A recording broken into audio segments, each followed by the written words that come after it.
Good afternoon everyone. In today's video I am going to discuss about the next topic of vibrational spectroscopy, that is diatomic vibrating rotator. तो अभी आप क्या use करोगे, हमें पता है कि हमारे पास जो वाइब्रेशन है, वाइब्रेशन लेवल्स के विद इन हमारे पास क्या होते हैं, रोटेशनल लेवल्स। अगर आप एक वाइब्रेशनल लेवल से दूसरे वाइब्रेशनल लेवल्स तक मूव करोगे तो आपको पहले रोटेशनल लेवल्स को क्रॉस करना पड़ेगा। क्लियर? तो इस तरह से हमारे जो इसका मतलब हमारे पास कभी भी प्योर वाइब्रेशन नहीं पॉसिबल है, प्योर रोटेशन पॉसिबल है, pure vibration is never possible. तो हमें इसको कंसिडर करना पड़ेगा डायटोमिक वाइब्रेटिंग रोटेटर, यानी कि वाइब्रेशन अलोंग विद रोटेशन आप कंसिडर करोगे।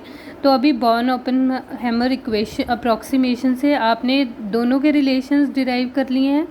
जो हमारी एनर्जी रोटेशनल की फॉर्म में हम कौन से एक्सप्रेशन यूज़ करते हैं और वाइब्रेशनल की फॉर्म में हम कौन से एक्सप्रेशन यूज़ करते हैं। Just we have to add these और फिर से हम एनर्जी लेवल्स का डिफरेंस को फाइंड आउट करेंगे और जो हमारी न्यू इक्वेशन आएगी उसके हिसाब से जो हमारे बैंड्स होंगे उसे फॉर्म करेंगे।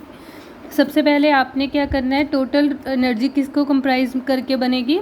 अभी जो आपने एनर्जी अप्लाई की है, सिस्टम को दी है, वो रोटेशन लेवल के लिए भी कंज्यूम होगी और वाइब्रेशनल लेवल के लिए भी कंज्यूम होगी। तो इसका मतलब आपकी टोटल एनर्जी किस में कंज्यूम हुई है, रोटेशनल प्लस वाइब्रेशनल। तो उसी तरह से आपके पास जो एनर्जी के एक्सप्रेशंस होंगे या वेव नंबर के जो एक्सप्रेशन होंगे वो भी इस तरह से ही होंगे, rotational plus vibrational level. Rotational levels हमने बोल दिया था कि हमारे पास, अब सबसे पहले हमने क्या किया, पूरी अप्रॉक्सीमेशन अप्लाई की, यानी कि आइडियल सिचुएशन। रोटेशन के लिए आइडियल सिचुएशन कौन सी है, रिजिड रोटर। तो रिजिड रोटर से हमने एनर्जी का फॉर्मूला फाइंड आउट किया था BJ+1। फिर हमने बोला कि हमारे पास जो बॉन्ड्स हैं उनमें इलास्टिसिटी है, तभी वो वाइब्रेट करते हैं। दैट मीन्स हम उसे नॉन रिजिड रोटर में शिफ्ट कर दिया था। तो वहाँ पर हमने सेंट्रीफ्यूगल डिस्टॉर्शन कांस्टेंट्स यूज़ किए थे। यहाँ पर भी आप उस इक्वेशन को कंप्लीट डायरेक्ट लिख दिया। उसके बाद हमने वाइब्रेशन एनर्जी लेवल के लिए भी बोला था पहले कि हार्मोनिक ऑसिलेटर है। फिर हमने क्या बोला कि अगर आप स्ट्रेच करते हो with in beyond the limit तो आपके जो मॉलिक्यूल है वो एटम में डिस्टॉर्ट हो जाता है। इसका मतलब आपका जो मॉलिक्यूल है वो आइडली कैसे बिहेव करता है, एन हार्मोनिक ऑसिलेटर की तरह रादर देन हार्मोनिक ऑसिलेटर। तो हमने वहाँ पर एक्सप्रेशन फाइंड आउट किया था न्यू प्लस हाफ, जिसे हम एन बोला था, n plus half omega e bar minus x e nu plus half square omega e square. तो ये आपके पास रोटेशन के लिए एक्सप्रेशन हो गया, ये आपके पास वाइब्रेशन के लिए एक्सप्रेशन हो गया।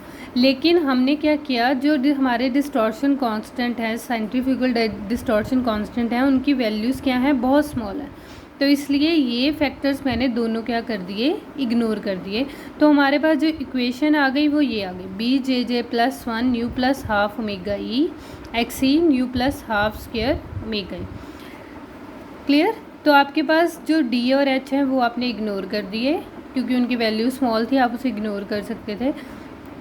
लेकिन वाइब्रेशन में जो वैल्यूज़ हैं वो एन हार्मोनिसिटी का जो फैक्टर हमने इंट्रोड्यूस किया था, आप उसे इग्नोर नहीं करोगे।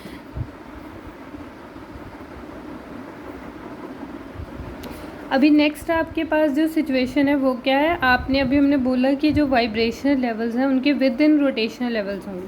तो अभी डायग्राम भी फिर उसी हिसाब से हो जाएगी। हमने सपोज़ वाइब्रेशनल लेवल जो हम स्टडी कर रहे हैं 0 से 1, ये अप्रॉक्सीमेशन में हमने यूज़ कर लिया कि हम जो ट्रांजिशन कर रहे हैं 0 से लेके 1 में कर रहे हैं। तो विद इन रोटेशनल लेवल्स वो हो सकते हैं वैल्यूज़।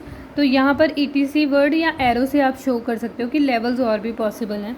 0 के खुद के लेवल्स होंगे जिसे मैंने J" से डिनोट कर दिया।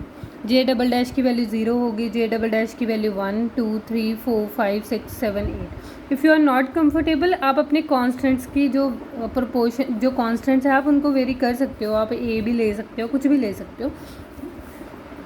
तो यहाँ पर भी J' सपोज न्यू1 वाइब्रेशनल लेवल है, उसके अंदर रोटेशनल लेवल्स हैं, उसको मैंने J' से डिनोट कर दिया। तो वैल्यू 0 1 2 3 4 5 6 अप टू सोन कुछ भी हो सकती है।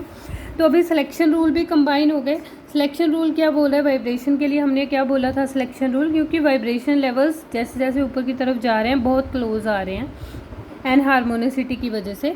तो यहाँ पर +-1 और +-2 का सिलेक्शन, +-3 का सिलेक्शन रूल भी चल रहा था।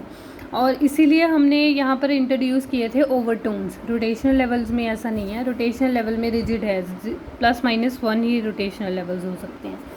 तो आपने क्या करना है, जस्ट आपने एक लेवल कंसीडर किया, एक लेवल आपने किया जे डैश से, जे डबल डैश से आपकी ट्रांजिशन हो रही है जे डैश तक, जे डैश +1 तक, तो वही लेवल्स की आप वैल्यू फाइंड आउट कर रहे हो। तो यहाँ पर आपने एक वैल्यूज़ में क्या किया, मैंने इसे यहाँ पे इसे सॉल्व किया है, इसका डिफरेंस हमने लेना था। एनर्जी कैसे लिखते हो, final level minus initial level. तो हमें वाइब्रेशन तो पता है कि 0 से 1 में वाइब्रेशनल लेवल्स की बात हो रही है, और रोटेशनल लेवल्स हमारे पास कहाँ से चल रहे हैं, जे डबल डैश से जे डैश की तरफ। क्लियर, एक ज़्यादा का था, तो हमने वैसे ही किया। तो यहाँ पर हमने जो फॉर्मूला अभी किया था डिराइव, वहाँ पे जस्ट वैल्यूज़ फिल किए हैं। जे डैश से हम ट्रांजिशन कहाँ कर रहे हैं, जे डबल डैश की तरफ। तो आपने ट्रांजिशन सिर्फ इस फॉर्मूला में क्या किया है, ये वाला जो रिलेशन है यहाँ पर वैल्यूज़ फिल किए हैं। ट्रांजिशन कहाँ से हो रही है, जे डबल डैश से जे डैश तक। तो हमारा फाइनल लेवल क्या है, जे डैश, तो वो आगे आएगा। इनिशियल लेवल क्या है, जे डबल डैश, तो वो पीछे जाएगा।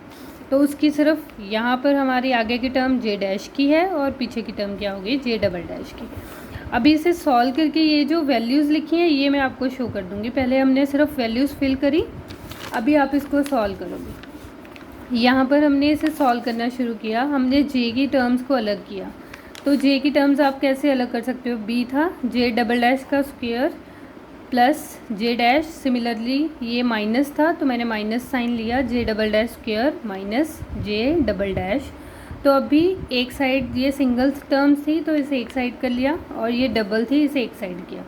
यहाँ पर कौन सा फॉर्मूला अप्लाई किया, a square minus b square is equals to किसके होता है, a plus b into a minus b. तो a plus b into a minus b, तो उसे सॉल्व किया। अभी देखो यहाँ पर भी ये सेम था और ये तो कॉमन आ सकता है, तो मैंने इसे कॉमन निकाला और ये वैल्यू +1 हो गया, तो b की वैल्यू सॉल्व हो गई। उधर हमने क्या किया, ओमेगा ई की वैल्यूज़ को अलग कर लिया। ओमेगा ई की वैल्यूज़ पर वैल्यूज़ फिल करके देखो, यहाँ पर आपके पास रिलेशन क्या था, न्यू प्लस हाफ स्क्वायर और न्यू प्लस हाफ, रिलेशन में ऐसा था। तो यहाँ पर भी हमने वैसे ही किया, न्यू प्लस हाफ फिल किया तो 3/2 आया, न्यू प्लस हाफ स्क्वायर ये बने 1 + 1/2। ट्रांजिशन लेवल्स कौन सा है, इनिशियल वाइब्रेशनल लेवल आपका 0 से 1 की तरफ ट्रांजिशन हो रही है, ये 1 फिल किया एक बार 0 फिल किया, तो दोनों एक साइड कर लिए। अभी उसके बाद हमने क्या किया, ओमेगा ई को माइनस करके 3/2 से 1/2 माइनस करोगे, क्योंकि ये साइन कॉमन है ना, माइनस ही आएगा। 3/2 माइनस 1/2 क्या आया, ओमेगा ही आया। और x यहाँ पर 9/4 माइनस 1/4 करोगे तो कितना आएगा, 8/4 माइनस का, तो आपके पास ये वैल्यू आ गई। तो हमने 4 2 = 8 तो -2x he. For this simplicity हमने इस रिलेशन को क्या फिल कर दिया, ओमेगा नॉट। ये हमारे पास सबसे पहला बैंड हमारे पास यही आता है जिसे हम फंडामेंटल फ्रिक्वेंसी बोलते हैं। फिर उसके बाद 1 - 3x को फर्स्ट ओवरटोन, और 4 का डिफरेंस को हम क्या बोलते हैं, सेकंड ओवरटोन। तो ये हमारी फंडामेंटल आई, तो इसे हमने ओमेगा नॉट लिख दिया। अभी हमने क्या करना है, जे डैश और जे डैश से बैंड्स ड्रॉ करने हैं। ये देखो ऐसे डायग्राम को ड्रॉ करना है। तो ये आपके पास सिंपल मेथड है, आप इसे कैसे ड्रॉ कर सकते हो। पहला, लेफ़्ट साइड की तरफ हमने डेल्टा जे का डिफरेंस क्या बनाना है, -1 का बनाना है। -1 का डिफरेंस कब आएगा, जब हमारी ट्रांजिशन नीचे से लोअर लेवल पे जाए। जैसे यहाँ पर ट्रांजिशन एक स्टडी कर लेते हैं, 1 से किस लेवल पे जा रहे हैं, 0 से। तो अभी 1 से हम कहाँ पे जा रहे हैं, 0 पे, तो 0 फाइनल लेवल है, -1, तो हमारा डिफरेंस क्या आया, -1 आया ना। तो इस तरह से आपने ट्रांजिशन के ये बैंड्स ड्रॉ किए हैं। ये हमारा 0 लेवल वाइब्रेशनल, ये हमारा फर्स्ट लेवल। तो यहाँ से with in rotational level transitions हो रही है।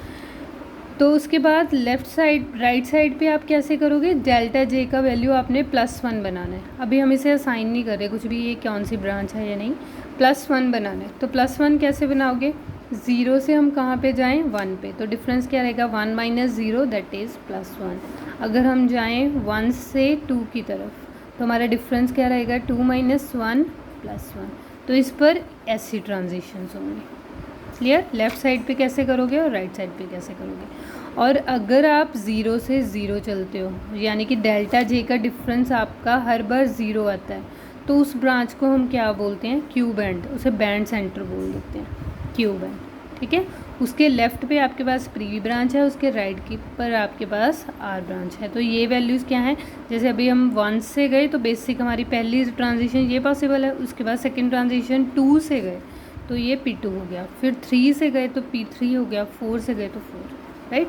तो इसी तरह से आपके पास आर नॉट से हो गया। आर नॉट से हम कहाँ से चले थे? 0 से चले थे तो आर नॉट हो गया, फिर हम 1 से चले तो R1 हो गया, फिर हम 2 से चले तो R2 हो गया। उसी वे में आप बैंड मेंशन कर दो। अभी ये डिफरेंस को सॉल्व करना है। इसको सबसे पहले आप कैसे करोगे? उसने हमें बोला कि डेल्टा जे का डिफरेंस +1 बनाना है, तो +1 के लिए हमने अभी रिलेशन डिराइव किया। ये रिलेशन लेफ़्ट साइड वाला साथ साथ में देखो, हमने इसका डिफरेंस क्या बोला? उसने +1 बनाना है, तो इसका मतलब जे डैश माइनस जे डबल डैश के बीच डिफरेंस क्या होना चाहिए? +1। तो जे डैश की वैल्यू फाइंड आउट करी, इस रिलेशन में फिल करी, तो हमारे पास रिलेशन की जो वैल्यू आई वो ये आई। उसके बाद उसने क्या बोला? डेल्टा जे का डिफरेंस क्या आना चाहिए? -1 आना चाहिए। तो इसका डिफरेंस -1 आया, जे डैश की वैल्यू निकाली और यहाँ पे फिल करी, और आपके पास जो रिलेशन आया वो ये आया। वेयर यहाँ पर आप जे डबल डैश की वैल्यूज़ क्या ले सकते हो? 0 1 2 0 1 2। तो अभी क्या कर रहा है वो? इन दोनों को एक ही एक्सप्रेशन में मर्ज कर रहा है। तो एक्सप्रेशन कैसा होगा? इसे BM से रिप्लेस कर दिया। वैल्यूज़ कैसे होंगी? +-1। देखो अभी m की वैल्यू आपने 1 फिल करी, +1 तो ये इक्वेशन मिल जाएगी। m की वैल्यू -1 फिल करी तो ये इक्वेशन मिल जाएगी। m की वैल्यू 2 फिल करी तो ये इक्वेशन, -2 फिल करी तो ये इक्वेशन। तो दोनों इक्वेशंस एक ही इक्वेशन में मर्ज हो गए। सिर्फ आपने इसे डिराइव करना है। बैंड्स मैंने कैसे ड्रॉ करने हैं ये मैंने आपको एक्सप्लेन कर दिया। नेक्स्ट आपने असाइन क्या करना है इससे? ब्रांचेस। तो यहाँ पर देखो ध्यान से, आपके पास जो लाइनराइजेज हो सकती हैं डेल्टा जे का डिफरेंस -2 -1 0 +1 +2 हो सकते हैं। तो वो बैंड्स कैसे बनेंगे? डेल्टा जे अगर 0 के इक्वल हुआ तो उसे क्यू ब्रांच बोलते हैं। उसके क्यू अल्फ़ाबेट में आप क्यू से पहले क्या आता है आपका? P, और क्यू के बाद क्या आता है? R। और उसी तरह से अगर आप क्यू के 2 डिजिट छोड़ के चलो तो P से पहले क्या आता है? O। तो क्यू रमन स्पेक्ट्रोस्कोपी के लिए आपकी जो ब्रांचेस रहेंगी, क्योंकि रमन स्पेक्ट्रोस्कोपी में रोटेशनल का सिलेक्शन रूल होता है +-2, तो उस टाइम आपके पास जो ब्रांचेस बनेंगी वो बनेंगी O, Q और S। लेकिन यहाँ पर वाइब्रेशनल में IR में आपके पास जो ब्रांचेस रहेंगी वो क्या रहेंगी? P, Q, R। क्लियर? ये तो आपके पास ब्रांचेस का हो गया। आपको एग्जाम में ऐसे पूछा जाता है कि PQR ब्रांचेस एक्सप्लेन करो, राइट।